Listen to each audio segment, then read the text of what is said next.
شب قدر اور رمضان کے اعمال کے سلسلے میں بہت سی روایات وارد ہوئی ہیں جو اس بات کی طرف اشارہ کرتی ہے کہ انسان خود اپنے اہل و عیال کو ان شبوں میں اعمال کی طرف رغبت دلائے۔ روایت میں ہے کہ رسول اکرم صلی اللہ علیہ وآلہ رمضان عظیم کے آخری عشرے میں اپنا بستر لپیٹ دیتے اور عبادت الہی میں مصروف ہو جاتے، اپنے اہل و عیال کو بیدار کرتے اور جس پر نیند کا غلبہ ہوتا اس پر پانی چھڑکتے۔ اسی طرح جناب فاطمہ زہرا سلام اللہ علیہا بھی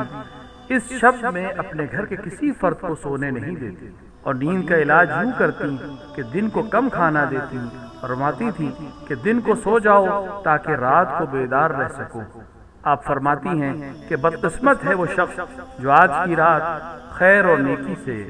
محروم رہے۔ ہمیں کوشش کرنی چاہیے کہ اپنی اولاد کو اعمال صالحہ اور عبادت الہیہ کی ترغیب کم سنی میں دیں تاکہ وہ اس کے عادی ہو جائیں اور رغبت کے ساتھ عبادت کو انجام دے سکیں۔